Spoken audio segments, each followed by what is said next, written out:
Welcome to the Thought Tree. Very good afternoon, everyone. We are here with 31st January, the Hindu analysis. आज का पहला question is related to medieval India और ये जो question है ये 2021 के प्रीलिम्स में आया हुआ है. Okay, so this is recent question. Now see, the question for the day is, with reference to medieval India, choose the correct order of sequence in ascending order. ये चार ऑप्शन आपको दिए हुए हैं, ठीक है. इन टर्म्स ऑफ साइज, जो land की साइज होती थी या जैसे विलेजेस का क्लासिफिकेशन होता था, साइज के बेसिस पे आपने पढ़ा होगा मिडिवल इंडिया में. तो आपको ये बताना है कि असेंडिंग ऑर्डर में कौन सा करेक्टली लिखा हुआ है. असेंडिंग मतलब कम से ज्यादा, पहले छोटा फिर उससे बड़ा यूनिट और उससे बड़ा यूनिट, है ना. असेंडिंग ऑर्डर में बताना है. ये चार ऑप्शन है आपके पास, आपको अटेम्प्ट करना है और आंसर कमेंट सेक्शन में कमेंट करके बताना है. Everyone has to attempt this question. I will tell you the answer in the end of the video. Okay, so this is the question. आप पॉज करके देख सकते हो उसको. चलते हैं फर्स्ट न्यूज पे. जो वर्ल्ड वाला पेज है, इंटरनेशनल पेज, उस पे न्यूज की बॉम्ब साइक्लोन, यूएस में बॉम्ब साइक्लोन जो है वो हिट किया है. तो उसकी वजह से it is in news struck the eastern coast of US. US का जो ईस्टर्न कोस्ट है वहां पर आया है. तो सी, ये क्या होता है, बॉम्ब साइक्लोन क्या होता है. सबसे पहले तो हम ये देखते हैं साइक्लोन क्या होता है. Cyclone is what?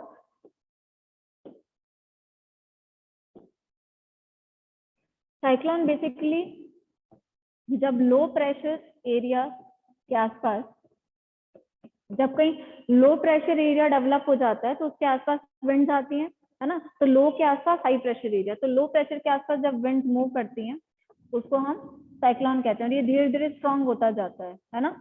साइक्लोन की आई होती है जो उसका सेंटर होता है. साइक्लोन का डायरेक्शन आपको पता होगा, नॉर्दर्न हेमिस्फीयर में एंटी क्लॉकवाइज और सदर्न हेमिस्फीयर में क्लॉकवाइज होता है इसका डायरेक्शन. तो साइक्लोन ये होता है. अब ट्रॉपिकल साइक्लोन जो होते हैं वो डिस्ट्रक्टिव होते हैं. जो टेम्परेट साइक्लोन्स होते हैं वो डिस्ट्रक्टिव जनरली नहीं होते. ओके, तो यहाँ पे जो बात हो रही है बॉम्ब साइक्लोन की हो रही है. बॉम्ब इसको क्यों बोला है वो अभी हम आगे देखेंगे. ये जो जनरेट हो रहा है ये मिड लैटिट्यूड में हो रहा है, यानी ट्रॉपिक्स में नहीं हो रहा. मिड लैटिट्यूड क्या होते हैं? एक रीजन होता है, जैसे हम क्लासिफाई करते हैं अर्थ पे. व्हाइट बोर्ड ले लेते हैं. सी, अर्थ को हम लैटिट्यूड से डिवाइड करते हैं इमेजिनरी लाइन से. ये इक्वेटर होता है ना. इक्वेटर से tropic of cancer and equator से ट्रॉपिक ऑफ कैप्रिकॉर्न, इन दोनों के बीच का जो एरिया होता है उसको हम कहते हैं ट्रॉपिकल, है ना. ट्रॉपिकल एरिया कहते हैं. मिड लैटिट्यूड इसके बियॉन्ड होते हैं. ये वाला जो एरिया है ना,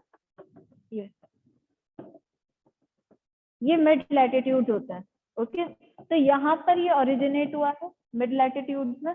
तो हम किसकी बात कर रहे हैं? ट्रॉपिकल की बात नहीं कर रहे, मिड लैटिट्यूड की बात कर रहे हैं. मिड लैटिट्यूड क्या है? ट्रॉपिक ऑफ कैंसर से आर्कटिक सर्कल के बीच में, और ट्रॉपिक ऑफ कैंसर से कैप्रिकॉर्न से अंटार्कटिक सर्कल के बीच का जो रीजन है वो मिड लैटिट्यूड है. Okay, so these are intense mid latitude storm. ये storm की तरह डेवलप हो रहा है ना. storm has low pressure at the center, low pressure है बीच में. अब देखो ये एक कंसर्न क्यों है? कंसर्न इसलिए है क्योंकि जनरली ये क्या होते हैं, डिस्ट्रक्टिव होते हैं. तो बहुत ज्यादा डिस्ट्रक्टिव नहीं है, लेकिन थंडर स्टॉर्म, हैवी रेनफॉल ये सब कॉज कर सकता है. सबसे ज्यादा डिस्ट्रक्टिव ट्रॉपिकल साइक्लोन्स होते हैं, लेकिन ये तो मिड लैटिट्यूड में जनरेट हो रहा है तो उतना डिस्ट्रक्टिव नहीं है. लेकिन वो जो जिस कोस्ट पे हिट किया है, ईस्टर्न कोस्ट, उस पे मिलियंस में पॉपुलेशन रहती है. तो वहां पे अगर थंडर स्टॉर्म होगा और हैवी प्रेसिपिटेशन. प्रेसिपिटेशन क्या होता है? किसी भी फॉर्म में पानी का एटमॉस्फेयर से लिथोस्फेयर पे आना, यानी अर्थ पे आना. वो ओले भी हो सकते हैं, बर्फ भी हो सकती है, बारिश भी हो सकती है ना, उसको प्रेसिपिटेशन बोलते हैं. तो इन दोनों के होने के चांसेस बहुत ज्यादा लगाए जा रहे हैं, अनुमान लगाया जा रहा है, which can cause daily life disruption, है ना. तो that's why it is in news. इसको बॉम्ब क्यों बोला है? बॉम्ब साइक्लोन क्या होता है basically? When it has access to optimal ingredients for strengthening. देखो, किसी भी साइक्लोन को बढ़ने के लिए, स्ट्रेंथन होने के लिए कुछ चीजें चाहिए होती है. जैसे हीट ज्यादा चाहिए होती है ना, क्योंकि जब एयर जो होती है हॉट होती है वो जनरली राइज करती है. तो स्टॉर्म तभी बन पाएगा जब वो हीट ज्यादा होगी एयर में. अगर ठंडी हो जाएगी तो it descend. Cold air always descends, नीचे आती है, and hot air always rises. तो वो राइज कब होगा और कितना स्ट्रेंथन होगा, जब अमाउंट ऑफ हीट बहुत ज्यादा अवेलेबल होगी, मॉइस्चर होगा, तभी तो वो स्ट्रांग होगा। जैसे प्रेसिपिटेशन कब होगा, जब उस साइक्लोन में मॉइस्चर कंटेंट होगा, है ना। और राइजिंग एयर होना जरूरी है, उसका डेवलप होना। जैसे आप लोगों ने एक डायग्राम देखा होगा हमेशा न्यूज में, साइक्लोन से जब हवाएं ऊपर की तरफ राइज करती है ना, हॉट एयर, तो ऐसा कुछ बनता है ना, ऐसे यूं। तो राइजिंग एयर जरूरी है। ओके, तो उसको हम बॉम्ब कहते हैं, यानी वो कभी भी ब्लास्ट हो सकता है। फिर बॉम्ब ब्लास्ट होता है तो डिस्ट्रक्शन करता है ना, ऐसे ये क्या है, बहुत ज्यादा इंटेंसिफाई हो जाता है साइक्लोन। इंटेंसिफाई होने से क्या होता है, इसके डिस्ट्रक्शन करने के चांसेस बढ़ जाते हैं। So that is why we call it a bomb. Becomes bomb when central pressure decreases very quickly, यानी जो प्रेशर है, लो प्रेशर, बहुत ज्यादा प्रेशर जो है बहुत ज्यादा डिक्रीज हो जाता है, उसकी वजह से बहुत विंड आसपास आ जाती है ना। विंड हमेशा हाई प्रेशर से लो प्रेशर मूव करती है। अगर सेंटर में, जो सेंटर में आई होती है, जो सेंटर होता है साइक्लोन का, उसमें प्रेशर बहुत ही ज्यादा डिक्रीज हो जाएगा, तो ज्यादा विंड को अट्रैक्ट करेगा। जितनी ज्यादा विंड होंगी उतना ज्यादा स्टॉर्म और थंडर स्टॉर्म क्रिएट होगा, राइट। तो एक बॉम्ब की तरह डिस्ट्रक्शन काम करेगा, ये डिस्ट्रक्शन करेगा। So it becomes bomb when central pressure decreases very quickly। और यहाँ पर एक फिगर दिया है for your understanding, that is by 24 millibars in 24 hours, by 24 millibars in 24 hours, right? So this was about bomb cyclone. Another news is INDIA, जिसका full form है India 2.0, यानी ये दूसरा रेवोल्यूशन इसको आप कह सकते हो। इसकी फुल फॉर्म क्या है, IND stands for India, EA is enterprise architecture, EA is enterprise architecture. News में क्यों है, ये प्रपोज किया है गवर्नमेंट ने, अभी इस पे सजेशंस मांगे स्टेक होल्डर से कि इस स्कीम के लिए सजेशंस दो। अब ये है क्या, बेसिकली एक फ्रेमवर्क बनाया जा रहा है। जैसे आप लोगों ने देखा होगा, जो प्रेजेंट गवर्नमेंट है वो काफी ज्यादा गवर्नेंस पे ध्यान दे रही है, कि गवर्नमेंट कम होनी चाहिए और गवर्नेंस ज्यादा होनी चाहिए, यानी एडमिनिस्ट्रेटिव जो बॉटल नेक्स है वो रिड्यूस होने चाहिए, लोगों तक वेलफेयर पहुंचना चाहिए, है ना। गवर्नेंस इंप्रूव होनी चाहिए। तो वन नेशन, एक ही नेशन में एक ही चीज हो, उस पर ज्यादा फोकस किया जा रहा है। जैसे one nation one tax, GST लाया, वन नेशन वन मार्केट, है ना।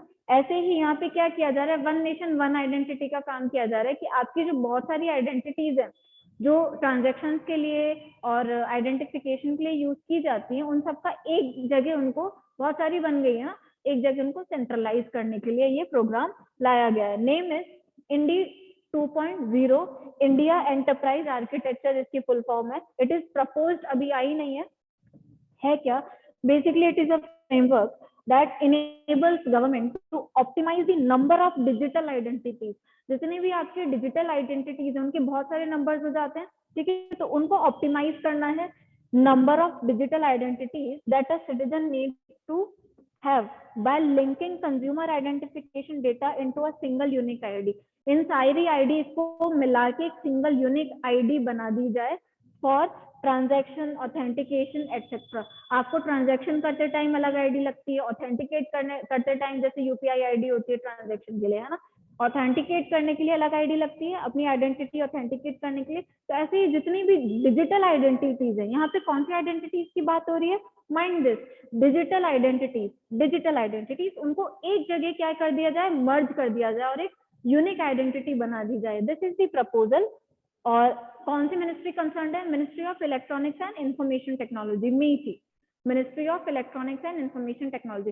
कोई भी नई स्कीम, नया प्रोग्राम आता है तो उसके फीचर्स के साथ साथ the concern ministry is also important for you, क्योंकि प्रीलिम्स में ऐसे क्वेश्चन देखे गए काफी बार, जिसमें मिनिस्ट्री में बच्चे कंफ्यूज हो जाते हैं कि कौन सी मिनिस्ट्री का है, क्योंकि वो बहुत क्लोज ऑप्शन देते हैं, है ना।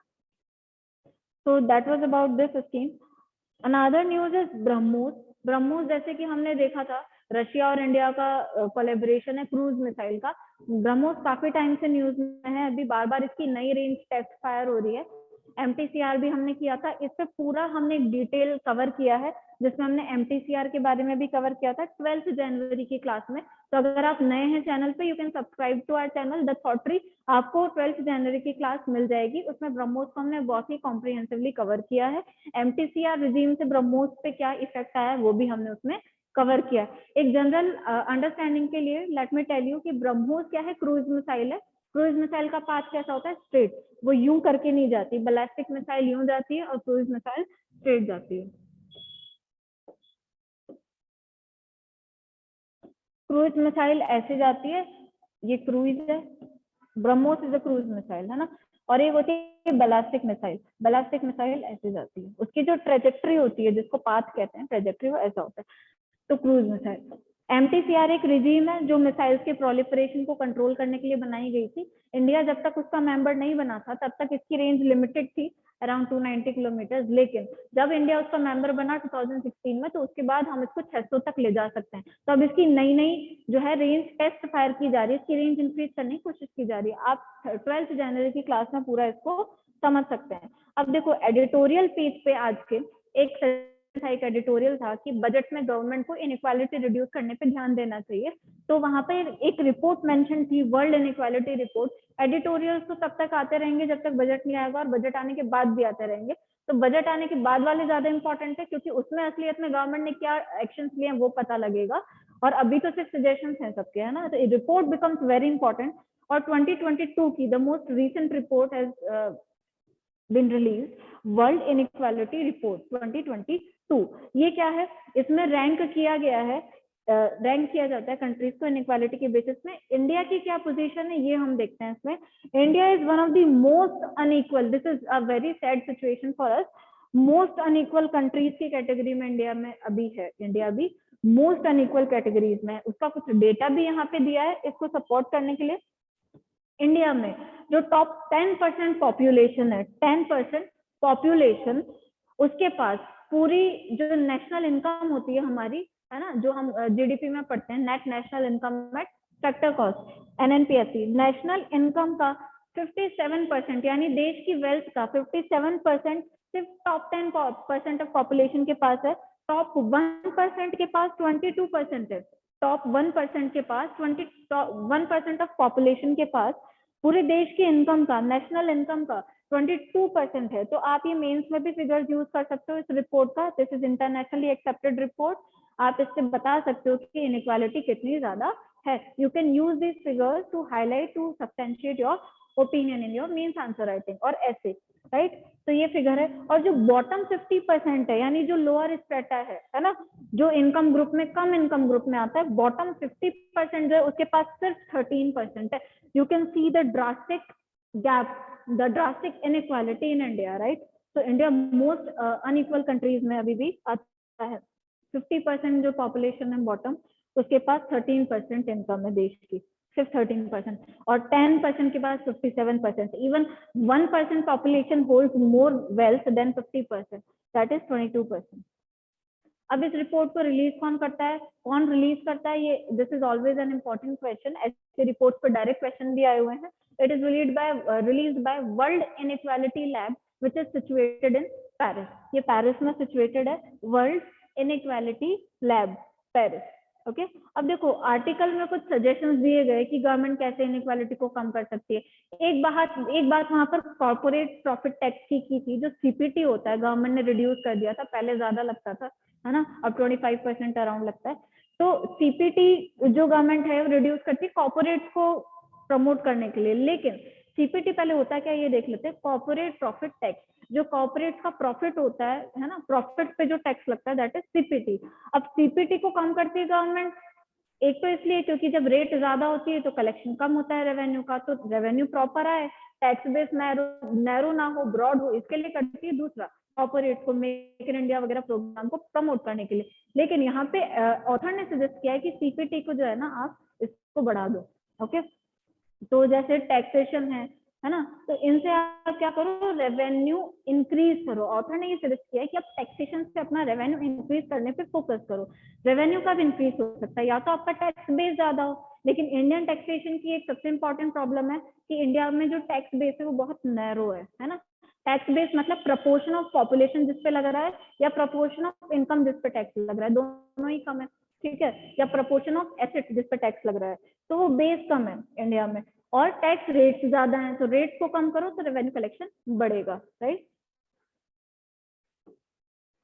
तो एक और सजेशन इन्होंने यहाँ दिया कि बेस इरोजन और प्रॉफिट शिफ्टिंग भी आप एलिमिनेट करने की कोशिश करो ना। उसी ब्लैक मनी जब आप पढ़ोगे सिलेबस में, तो मनी लॉन्ड्रिंग के चैप्टर में there is a concept called base erosion and profit shifting. जो मल्टीनेशनल कंपनीज होती है ना, जो एक से ज्यादा कंट्री में सिचुएटेड होती हैं, वो कंट्रीज क्या करती हैं, जहां से जनरेट करती है ना इनकम, वहां टैक्स ना देना पड़े, या जहां जहां ऑपरेट करती है वहां टैक्स ना देना पड़े, तो अपने बेस को, यानी जो उनका एसेट है जिसपे वो टैक्स लगना है, जो भी प्रॉफिट है, इनकम है, उसको इरोड कर देती है और शिफ्ट कर देती है। इरोड करना मतलब वहां से हटा के कहाँ शिफ्ट करेंगी, जैसे आपने सुना होगा पनामा पेपर्स बहुत लीक हुए थे बीच में, है ना।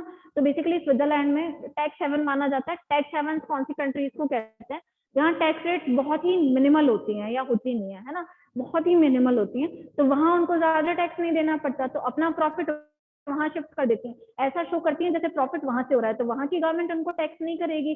तो ये एक इनका तरीका होता है टैक्स इवेड करने का, टैक्स इवेजन करने का, टैक्स से बचने का।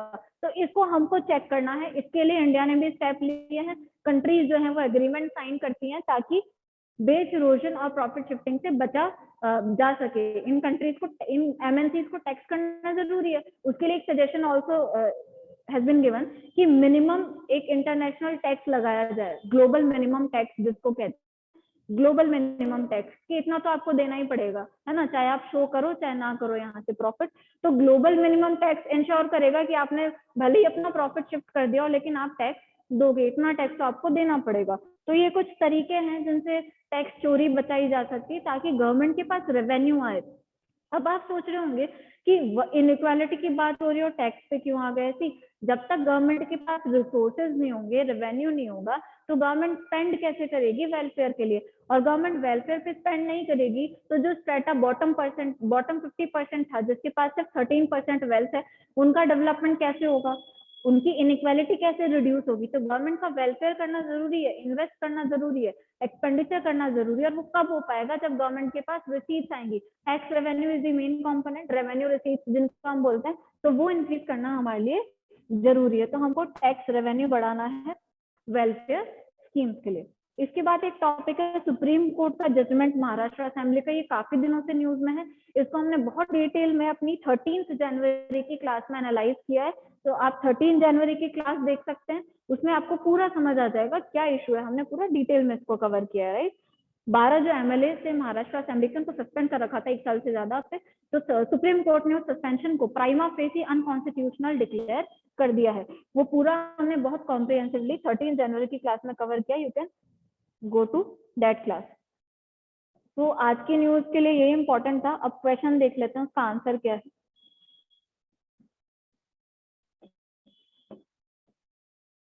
See, the question this was asked in 2021 prelims, है ना। क्वेश्चन ये है कि मिडिवल इंडिया में जो लैंड होल्डिंग की जो साइज थी, है ना, टर्म्स ऑफ साइज, जो गवर्नेंस के हिसाब से डिवाइड किया जाता था, उसका करेक्ट आपको असेंडिंग ऑर्डर बताना था, यानी साइज में छोटा, बड़ा और बड़ा, ऐसा बताना था। ठीक है, जैसे आपने सीरियल्स भी देखे होंगे, हिस्टोरिकल जो सीरियल्स होते हैं, मुगल एम्पायर पे भी देखा होगा। तो मुगल एम्पायर भी मिडिवल में था। मुगल एम्पायर में आपने देखा होगा सूबेदार एक ऑफिशियल होता था, वेरी हाई रैंक ऑफिशियल। तो आप वैसे भी अंदाजा लगा सकते थे कि सूबेदार से ऊपर आपने कभी सुना परगना ऑफिशियल, सरकार ऑफिशियल। आपने जिस हाई रैंक ऑफिशियल का नाम सुना होगा, मनसबदार, सूबेदार, ऐसे नाम सुने होंगे। तो सूबेदार जो था वो सबसे बड़ा, क्योंकि सूबेदार जो यूनिट थी ना, सूबा, वो सबसे बड़ी यूनिट थी। परगना के कलेक्शन को, उनके कॉम्बिनेशन को सरकार बोलते थे, सरकार से मिलके सूबा बनता था, और सूबे से आगे जाके जो प्रोविंसेस और उसके ऊपर जो एडमिनिस्ट्रेटिव यूनिट्स के लिए डिवीजन होते थे, इसके ऊपर होते थे। परगना, सरकार, सूबा is the correct answer, correct order. पहले परगना, उससे बड़ा सरकार, उससे बड़ा सूबेदार, और इनको गवर्न करने के लिए अलग अलग ऑफिशियल्स अपॉइंट होते थे, जैसे सूबाज के लिए सूबेदार। ओके, तो 1A is the correct answer, Pargana, सरकार है, सूबा। तो आपको ये भी ध्यान में रखना है, और ये 2021 में पूछा हुआ है। तो इस टाइप के questions are also important. That was it for today's analysis. अगर इसका आंसर आपको सबको कमेंट सेक्शन में बताना है। अगर आपको इसका पीडीएफ चाहिए तो आप टेलीग्राम चैनल से डाउनलोड कर सकते हैं, टेलीग्राम लिंक से, द थॉट ट्री के नाम से। और इफ यू लाइक इट, अगर आपको समझ आया पूरा, तो please like, share and subscribe. Thank you, have a nice day.